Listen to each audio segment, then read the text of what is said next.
Good evening, Steeler fans. Welcome to another Wednesday night here on the Steel Curtain Network. And if it's Wednesday, you know it's time for the curtain call.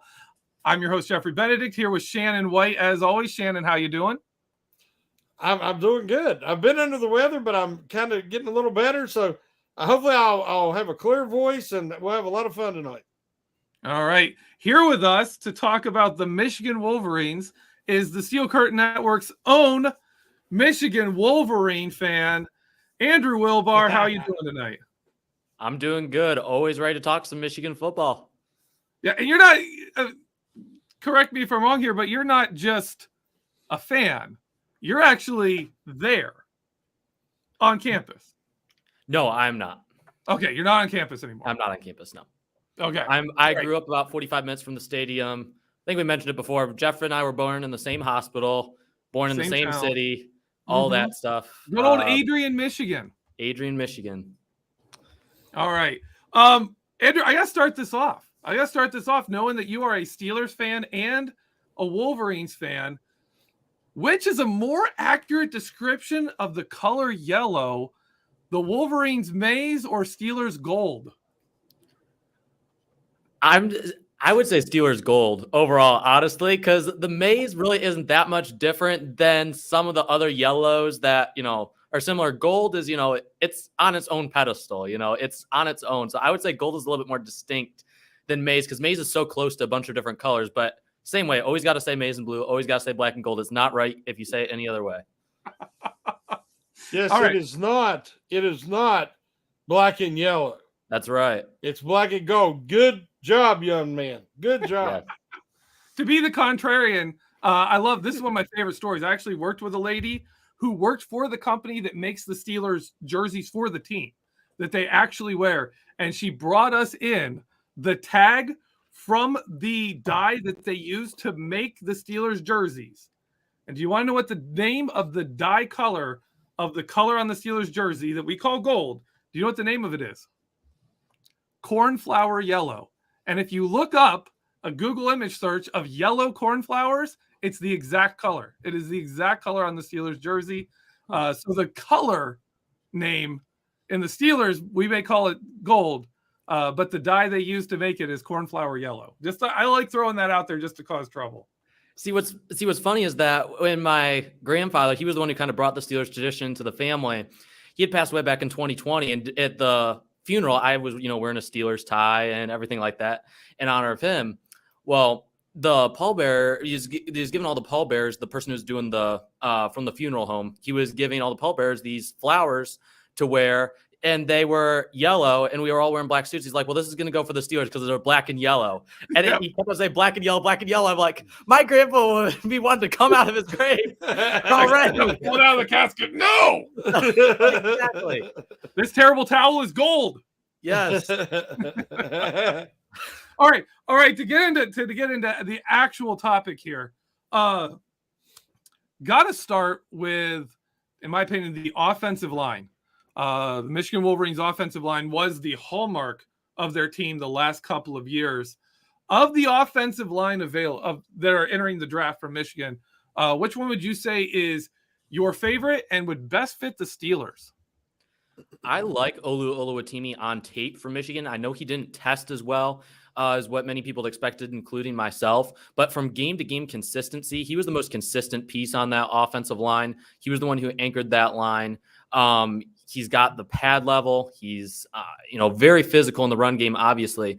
But from a technical standpoint, I think he's ready to come in and have an immediate impact on an NFL team. The question is, what is his upside in the NFL? We saw him test. Numbers across the board were a little bit underwhelming, but he was the one who sprung both of those big runs in that Michigan-Ohio State game with Donovan Edwards. He was the one who sprung both of those runs, and he really performed the best down the stretch when Michigan had difficult games on the schedule. He was the one who performed really the best of the entire line, and the rest of the line seemed to really feed off him. I got to ask both him and Ryan Hayes at the scouting combine last week, the impact that Sharon Moore had on their development. And if I remember correctly, Oluwatimi was the one who just said he pays attention to the minor details of the game. And you can kind of see that in his game when he came from Virginia. Obviously, he was already, considered for the Remington Award, all that, was already known as one of the top centers in college football, but was not very technically sound, was winning pretty much just with sheer talent. His power wasn't very coordinated, wasn't, the quickest on his feet, stopped moving his feet at times. All of that got fixed when he came to Michigan, and Sharon Moore got to work with him.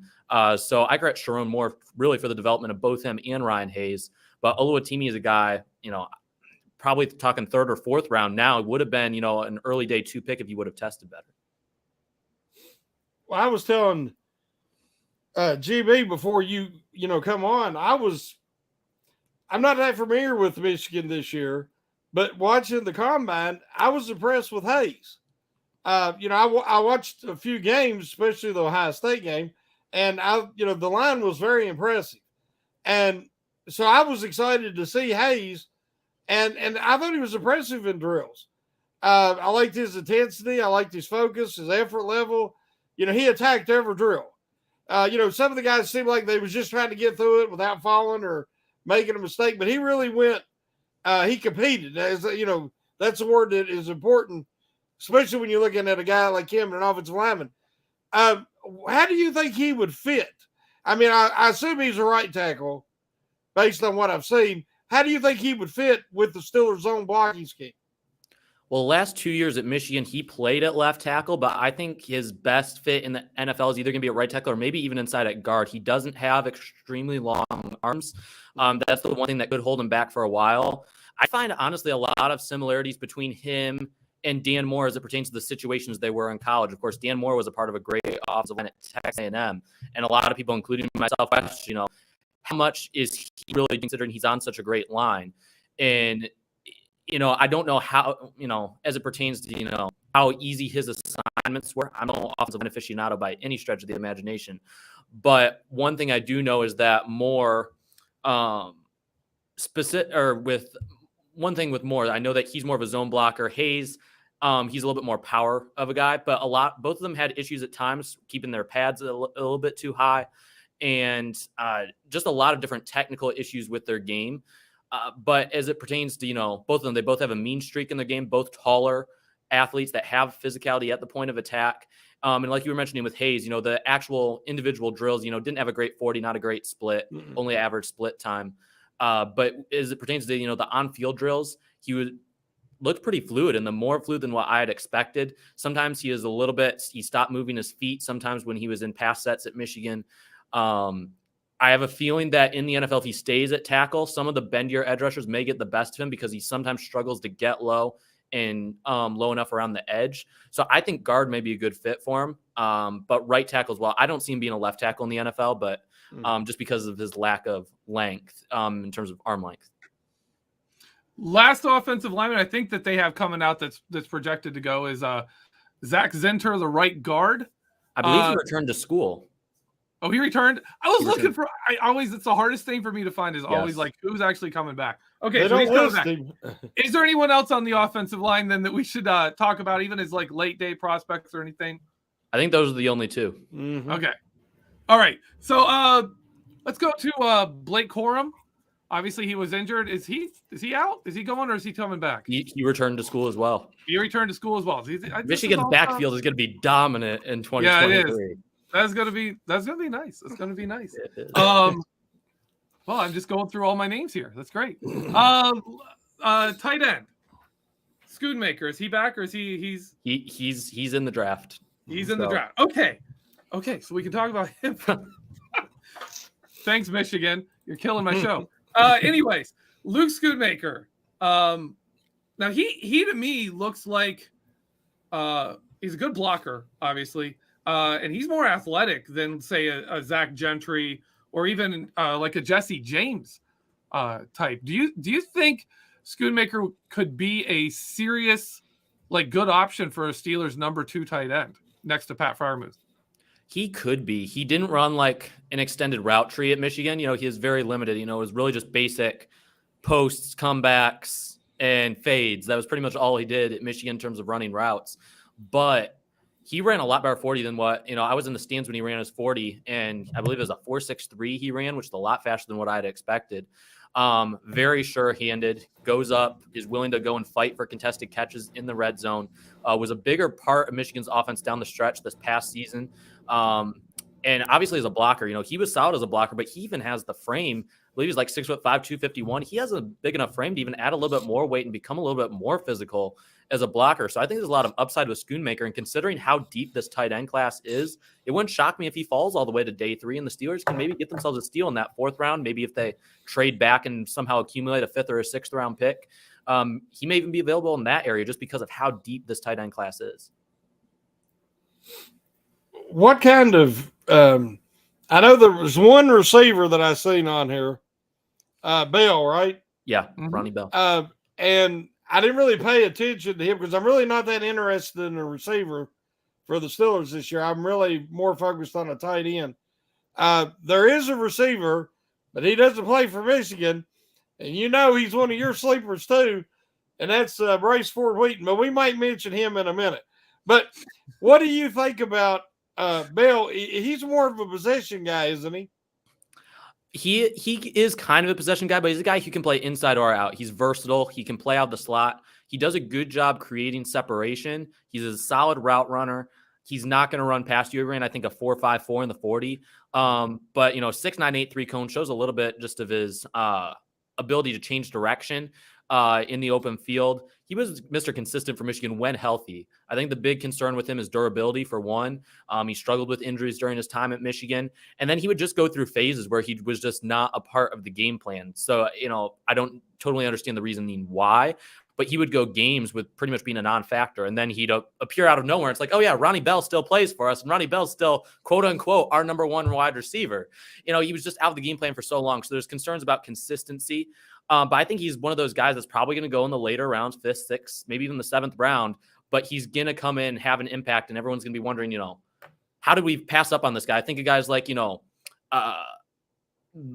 the slot receiver for the Raiders out of Clemson. Name is slumping me. It's going to kill me. It's not Mac Hollins, but it's the other guy. Had a really good 2022 season or 2021 season. Renfro? Yes, Hunter Renfrow. Yeah. A guy like that, a guy who's got some versatility, not going to test outstandingly, but a guy who's going to separate and a guy who's going to make, catches underneath. And everyone's going to be like, how did he slip so far in the draft?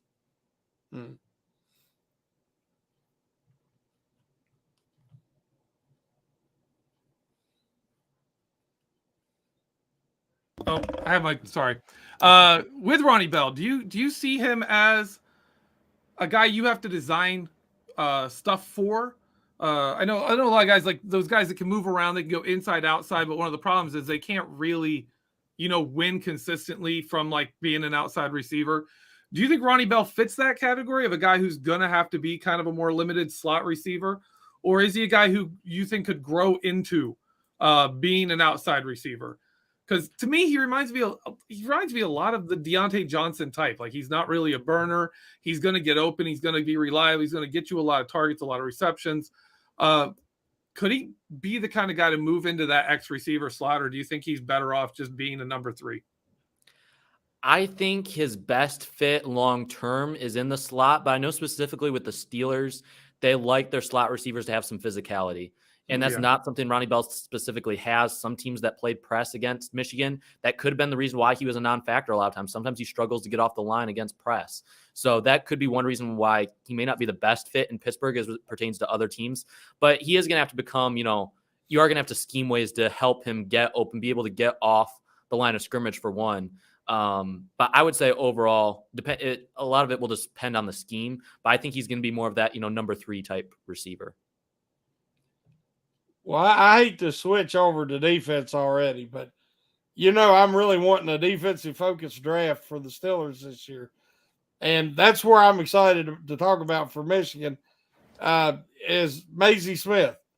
I don't know if you watched their Hangover podcast Monday, but he was a guy that I said would be a great value if he was to somehow get to 49. Not saying that he will, but if there's a guy, the Steelers need some beef inside.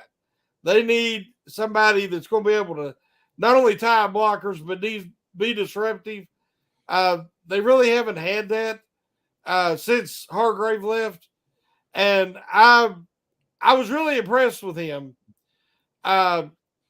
Watching him during the season, and he had an excellent game against Ohio State, and they had to really focus on him, and that really helped the defense, win that game. What is some qualities about him that we might not know just from watching the combine? Well, he is the most athletic defensive lineman in this draft class, hands down, above Jalen Carter, above anyone else. Based upon pure athleticism, Mozzy Smith is the most athletic guy. If he would have run the 40, even at 323 pounds, I think he weighed in at, he would have probably run somewhere like in the 4.8 range, which is incredible. I mean, the man is a true freak of nature. I believe he only participated in the bench reps. He's still been battling a little bit of an injury, but the big concern coming into the combine in terms of measurements was his arm length. A lot of people are saying, does he have like 31-inch arms, 32-inch arms? He measured in, I think it was 33.25-inch arms, which was a big win for him and his draft stock. The bad part is he didn't participate in anything else. It's going to be important to see what he tests at the Michigan Pro Day, because he was not productive in college. Part of that was due to the fact that Michigan was specifically having him focus on the run. Michigan, pretty much they exclusively use their pass rushers on the outside to be able to generate pressure. This past year, it was Mike Morris and Oki. And then the previous year, obviously, it was Aiden Hutchinson and David Ajabo. They were trusting on those two middle guys, which a year ago was Chris Hinton and him, and Mozzy Smith, and a rotation of guys this past year, to focus in solely on stopping that run, which was what really allowed Michigan's defense to work as it did. So I'm not as worried about as some are about the production, because he did create some penetration, especially as the year went on this year. He had a little bit more of an impact as a pass rusher, even though he wasn't finishing. But you do have concerns about, production. From people I talked to at the combine, I think he will be not only available at 49, but I think there's a chance he could even slide to pick 80, which would be an incredible steal just based upon the athleticism. At that point, you just got to take a chance on the talent and trust, that guy like Carl Dunbar can get the most out of a guy with this. He's got a pretty good work ethic from what I can tell from, the Michigan beat writers that I've talked about, and just other connections that, have connections to Michigan as well. I don't see the Steelers going after a guy of his nature, because it seems like the Steelers have transitioned fully to the longer framed 310-pound range type defensive linemen that are in that same mold. There are a lot of rumors surrounding Keanu Benton already. I was talking to one person who is the former strength and conditioning coach at Florida, and he's said that a lot of people have told him that Javon Dexter fits exactly what the Steelers look for in defensive linemen. I haven't gone through all of his tape, but just his physical traits, a lot of people are comparing him to what Chris Jones was like coming out of college. Not a guy who was extremely productive in college, but fits a similar mold, has a lot of similarities physically to Chris Jones. That could be a guy the Steelers go after. I don't think it's going to be Mozzy Smith, but at the same time, I would love to be wrong, because I think this guy has a ton of potential, and he fits more the mold of the typical 3-4 nose tackle who can be that two-gap defender. Yeah, I think the Steelers have a difference between like their defensive ends in the 3-4 set and the nose tackles. Javon Hargrave wasn't quite as long. Like they'll go for shorter guys, but they like guys who were quick. Yeah, they like quickness at that nose tackle. I think Mozzy Smith, really, like, he's one I'm very excited about. It's almost like every school has someone I'm very excited about. I'm joining Shannon here. I'm all in on Mozzy Smith coming. He does something that I love to watch on film with Cameron Hayward, and they brought it up in television broadcasts, where you'll get that one arm into a guy and just shut him down. And it's like he has complete control of this guy with just one arm. And when you see Mozzy Smith doing that, he did that a couple of times in Ohio State. Those are NFL. Those are like Mozzy's going to be in the NFL. Those guys are going to be in the NFL. To me, I think he's got the strength and the power to do it. You see him with some of those pass rushes where he does that Larry Ogunjobi win, where he kind of leans one side and just throws the guy and goes around him the other way. He's kind of brutal in that fashion, which I love. And that's kind of the Steelers' defensive line, is just be really strong and mean about it. My question is, does he fit outside of nose tackle? When they're in their 4-man fronts at defensive tackle, did he get to do that much at Michigan, where he was kind of the 3-tech, like sitting there in that guard gap, attacking that gap? Did he get much chance to do that? And was he effective at all there? He did. He was honestly used more in that facet just because of the amount of 4-3 that Michigan was aligned in. So yeah, he has plenty of experience as a 3-tech. A lot of people have looked to, Jordan Davis of last year and seen how he fit in with Philadelphia's 4-3. And comparing him to that, I don't think he necessarily compares to Jordan Davis specifically. But if you look at a guy like Dontari Poe, who was in, multiple schemes, both 3-4 and 4-3 during his time in Kansas City and, during his NFL career, I think he's a really good comp for Mozzy Smith. Now, Poe had a little bit more production, it was a little bit safer of a pick coming out than Smith, who's a huge boomer bust pick. But at the same time, I feel was held back somewhat due to the role that he had to play and pretty much just maintaining and, defending the run specifically and not really getting a full chance to prove how good he can be as a pass rusher. I've been wanting to ask you this ever since, you was at the combine through the week. We started seeing a lot of mock drafts talking about the Steelers at 17, looking at Clemson and Breezy. And I'll be honest, I like to watch Clemson. I really watched them a lot when Trevor Lawrence was there. I like their offense. I like to watch, they always have talent on defense. And I'm always excited who the Steelers might, because, I think they put out some quality young men, not just athletes. But watching him, he was hurt. There was so much going on with him, and his family. And it's a tragic story, and he's really overcome a lot. But to me, he's more story than he is production. I was just not that impressed. And then watching him during the combine, it seemed like that everybody bought into the story. What was your opinion of Breezy? I'm not excited about him at 17. As a matter of fact, unless I had a late first-round pick, I wouldn't consider him. What is your opinion of Breezy? Yeah, I wouldn't want him at 17. Super athletic guy, extremely talented, but you have the injury concern for one. And also, lack of production. He's very stiff, plays very upright. Not the greatest gaining leverage early on in the snap, which could be due to the fact, that he does play a little bit up high. So I do have concerns about Breezy. I've heard those same rumors as well. I don't think the Steelers are going to go that direction at 17. If Joey Porter Jr. is there at 17, I would be shocked if the Steelers passed. I've heard rumors about the Steelers reaching for Addison at 17, which I wouldn't be a huge fan of, but I could understand why, just because of the Pickett connection, but not what I would choose. I've also heard Deonte Banks, the corner from Maryland, is a guy who could be a fit there, as well as if by a chance one of the top 3 tackles fall. Those seem to be the most likely picks for the Steelers at 17.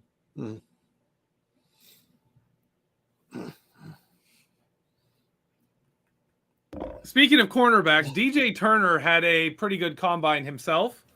Obviously when you run that fast, you're going to get a lot of attention. Is this a speed that was expected? Is this a guy who's going to move up draft boards? Because you look at his film and you say, oh, he's a good corner. And then you see that speed and you're like, oh, wow, he's a good corner with that kind of speed. Or is this a case of a guy who has traits but isn't the best football player? Well, I already had a second-round grade on DJ Turner before he ran the 40. I'm probably not going to change too much from that just because when watching the tape, he is a fast corner. He's kept up with some of the faster receivers in the Big Ten. He's twitchy. Obviously, he's played in both off coverage and press.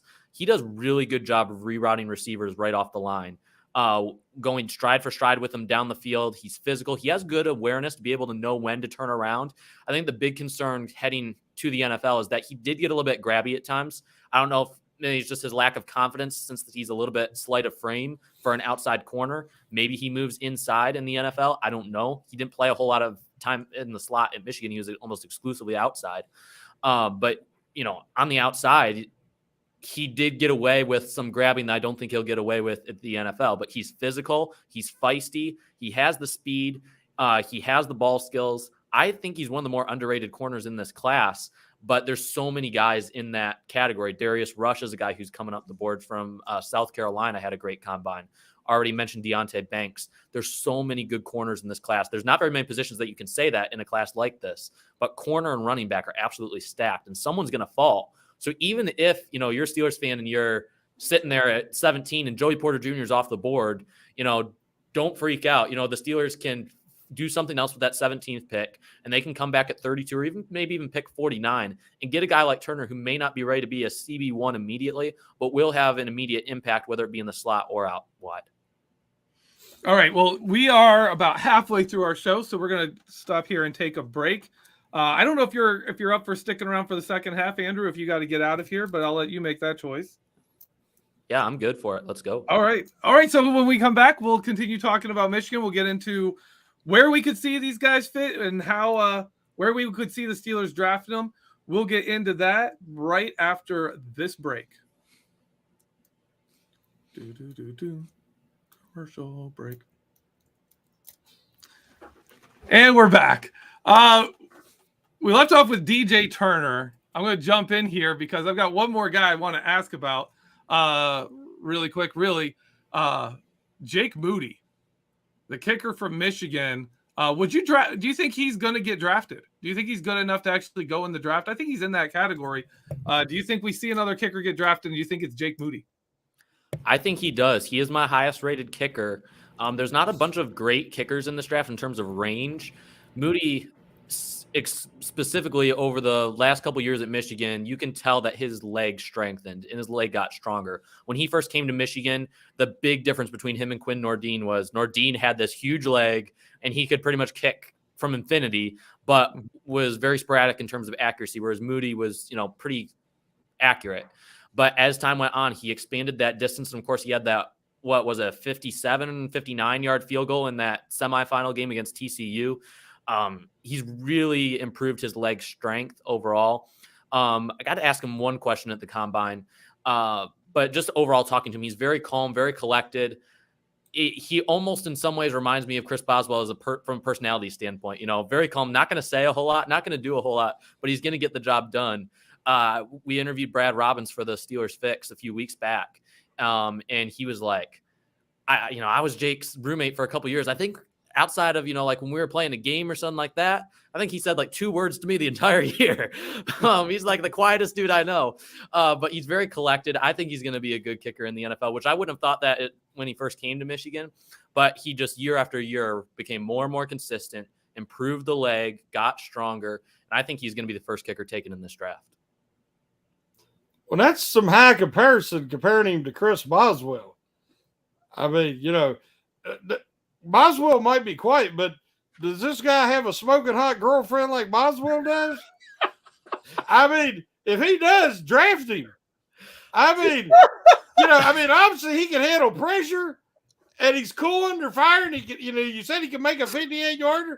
Draft him. Put some pressure on Boswell. See, I didn't have the audacity to ask that question because, okay, so I mentioned this on the Steelers Fix. I had to be that idiot who, okay, so there were 2 players. I didn't learn my lesson the first time either. So there's 2 players in this draft that have names with those that are related to people within the NFL. So one of them is Zach Koontz, the Old Dominion tight end. I looked up online to check and make sure, okay, before I ask him anything, about the Steelers, if, he has any ties to the Steelers, I'm going to make sure that this is right. So I Googled to make sure that, it's right, is Christian Koontz, and Zach Koontz brothers, just trying to search those keywords. And there was an article that came up saying that, his brother, Christian Koontz. That article was wrong. I went up and asked the man, what did your brother teach you that's going to help you get through this draft process? Ironically, he does have a brother that is named Christian, but it is not the Steelers long snapper, Christian Koontz. Oh. So, as dumb as I was, I got caught doing it a second time with Marvin Mims, the wide receiver from Oklahoma, did the exact same thing. Yeah. He is not related at all to Denzel Mims. In fact, he actually said that he has never met Denzel Mims. So, wow. Had a lot of good first experiences in the combine. That was one lesson that I'm going to learn from and hopefully never do again. Wow. Okay. There is one final Michigan prospect we do need to cover, and that is, you brought him up, Mike Morris, the edge rusher. Now he, I didn't see his combine numbers, but I know before that he was listed in the 270s. Is he more of an edge rusher? Is he? a guy who could fit kind of a DeMarvin Leal role as a 5-tech, a 4-eye, and then, also be able to do as a bigger edge rusher. Do you think he could fit it all in a 3-4 kind of scheme like the Steelers have? I really don't, because he plays like an edge rusher. He's way too big to be, considered to put out, as an outside linebacker. But I was disappointed by his overall workout. So he measured at 6'5", 275, 33.5-inch arms. He ran a 4.95 in the 40, which I did not expect at all. Everyone was talking about how good of an athlete he was, how good he was going to test. His split time was 1.72, not that great.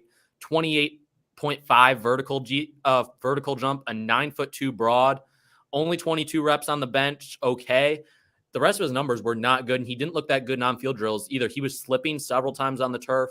I guess it could have been a turf issue, but I didn't see other guys in his group having that same issue. But he struggled to maintain his footing. He was trying to make cuts. They weren't coming clean. He's a guy who probably hurt his stock just as much as anybody.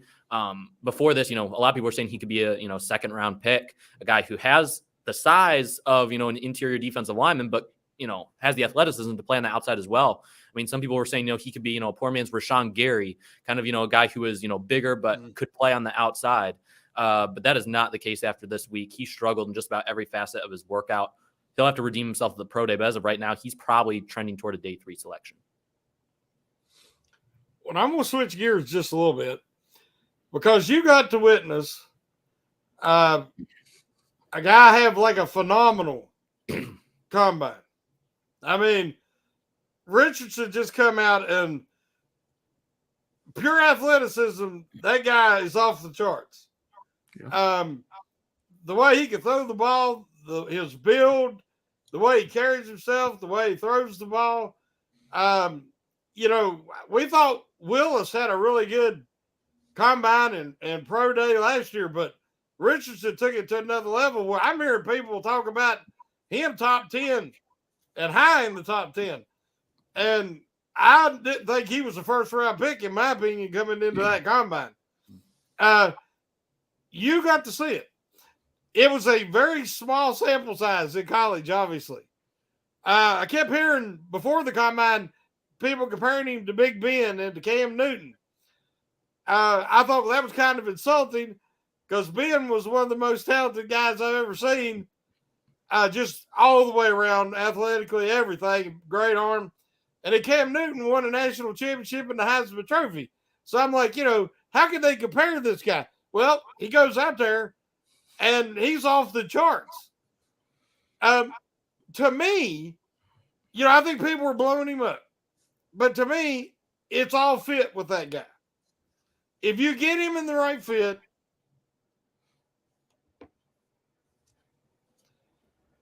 but that will never happen if he's a top 10 pick.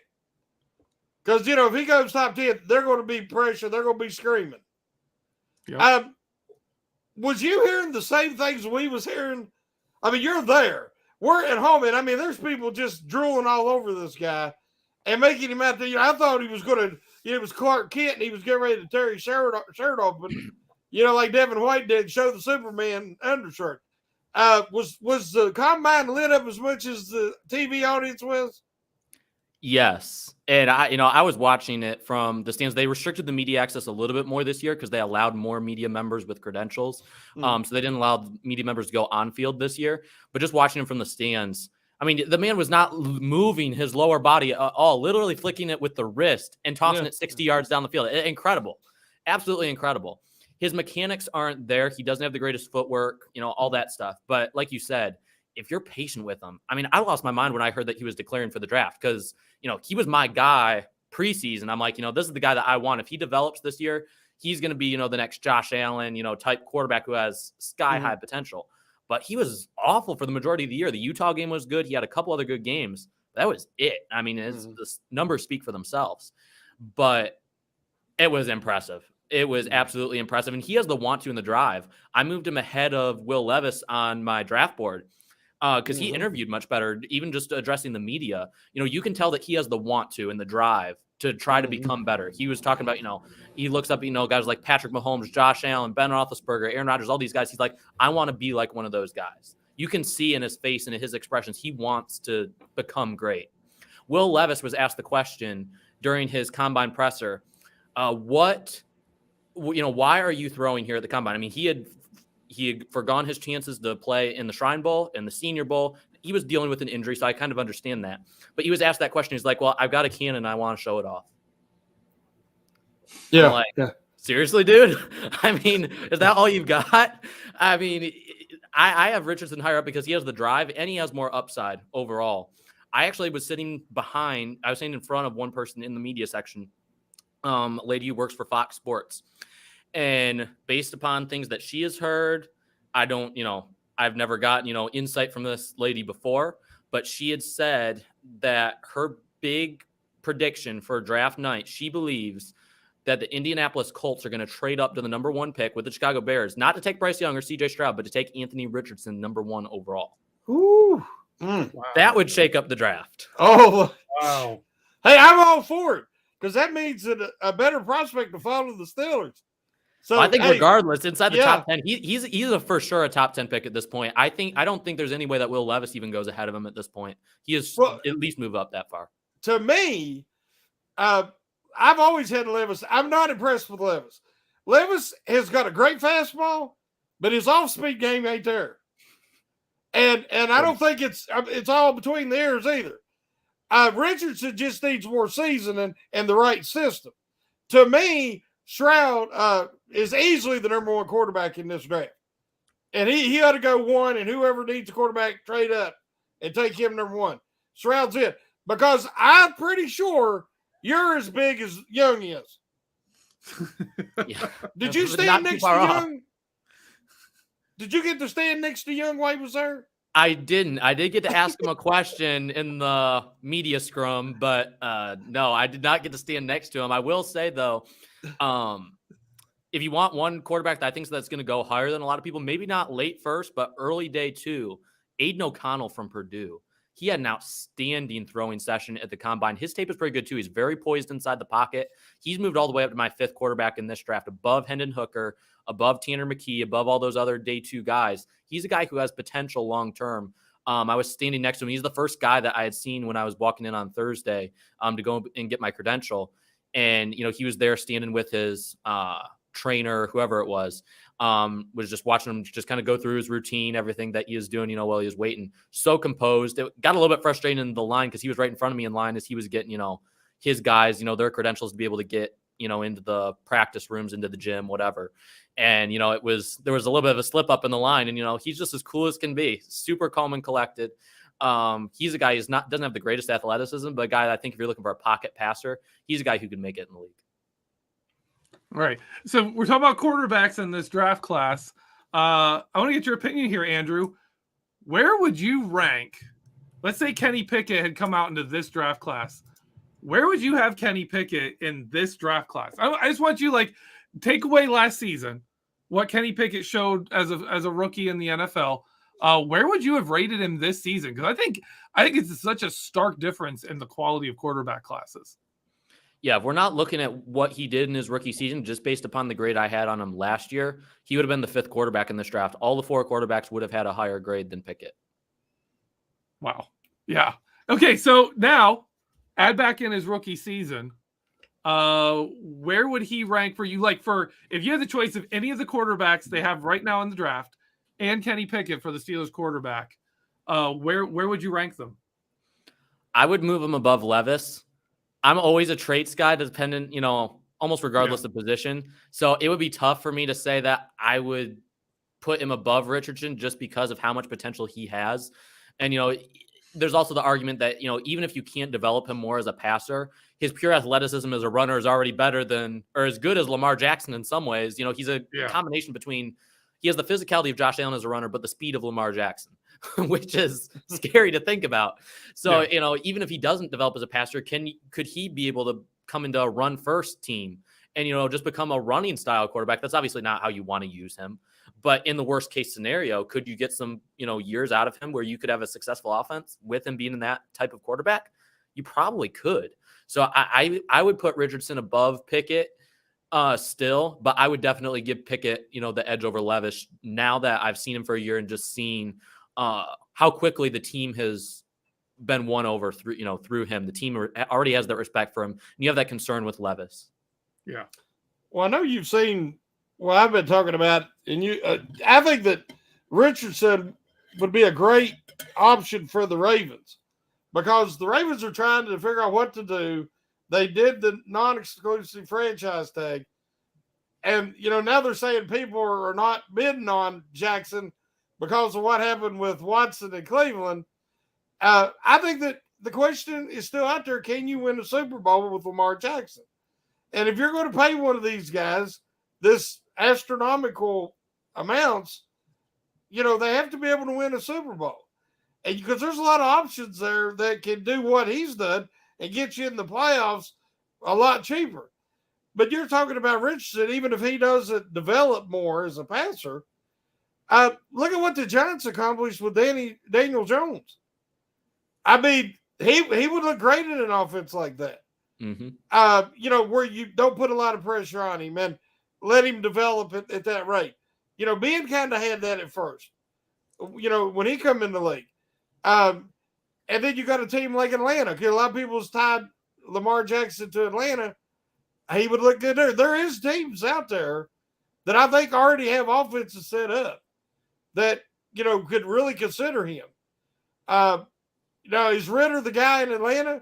Or are they like, hey, we're going to double dip. We're going to take a guy like Richardson this year. It's something to think about.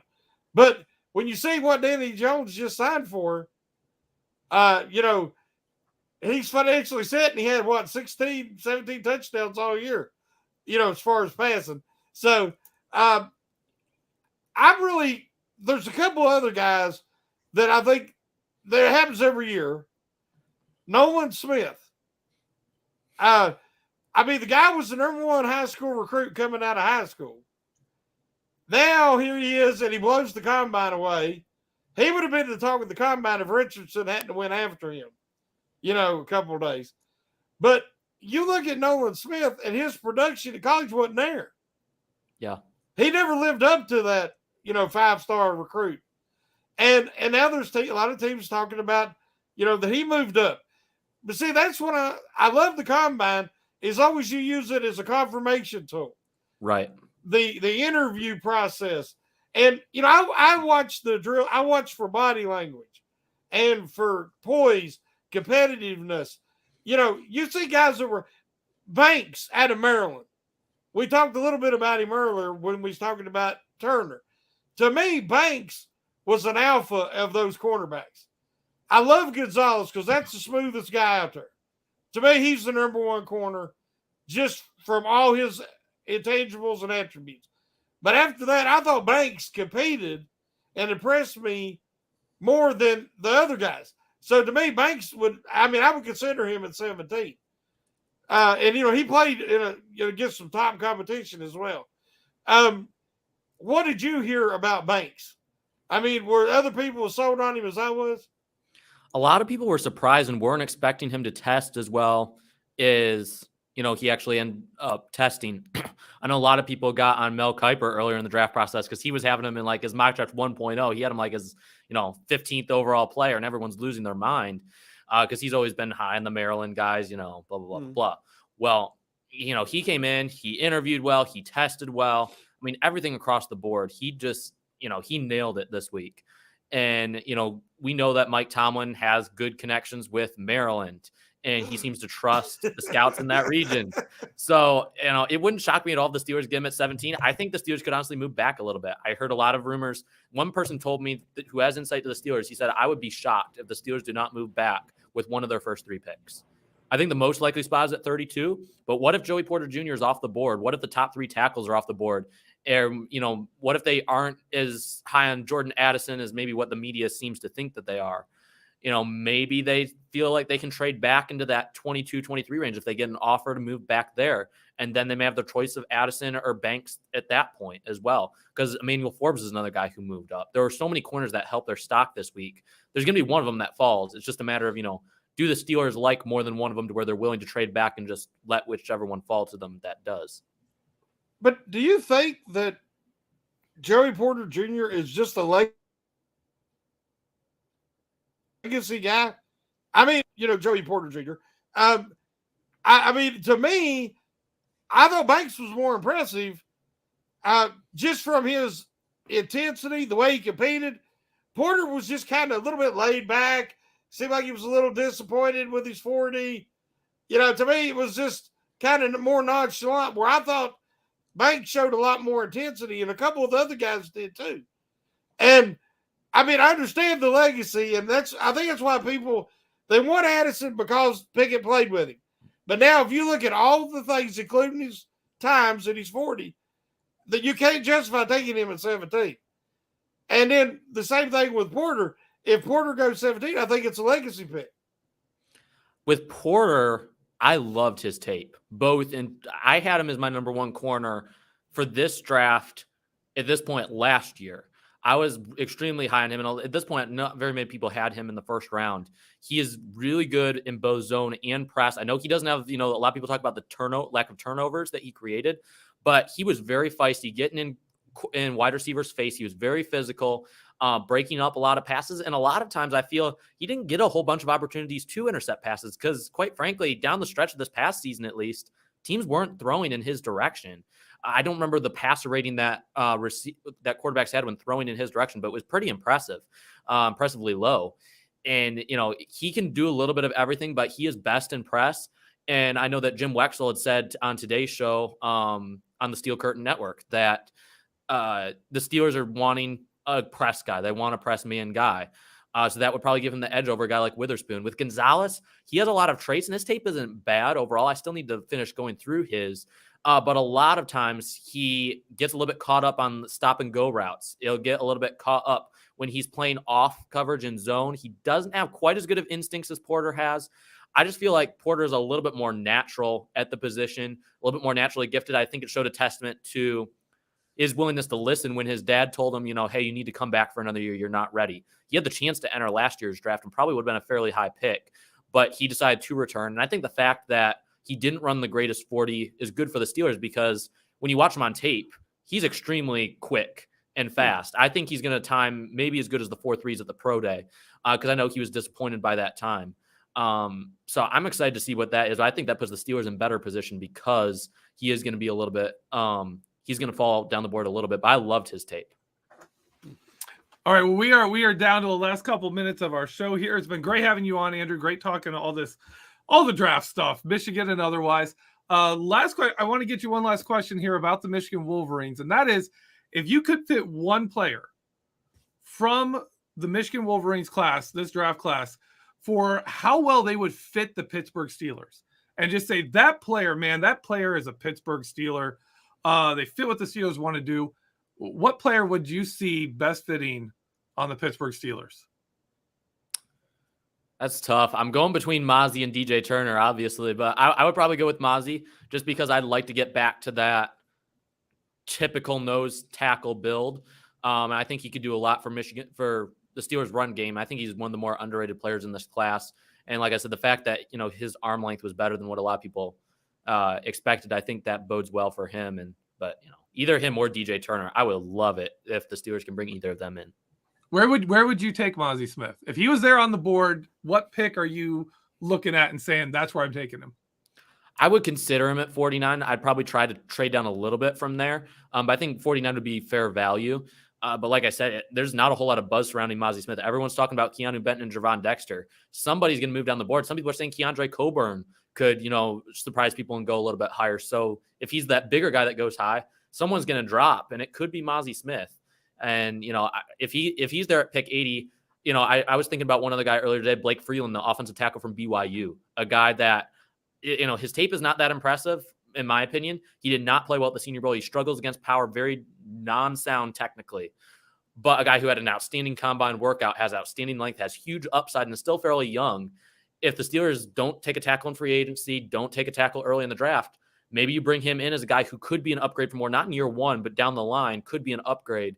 And then, or, maybe a guy like Mozzy Smith, who's not there yet, but a guy who's got so much potential. And with Carl Dunbar, I'm not betting against that duo. All right, Andrew. If you want to give everyone, let them know what they can get from you, what's coming up for you. Go ahead.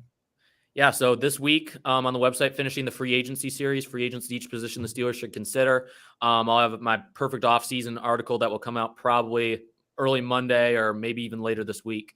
But then after that, it's just focus solely on the draft. The big board, we'll have more big board articles coming out, mock drafts, everything draft that you need to know before the big event takes place in the end of April.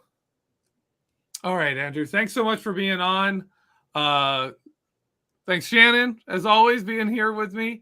For everyone listening, thank you so much for being here. Thank you so much for taking the time for the live chat and the comments. We always read them. We always like interacting with them.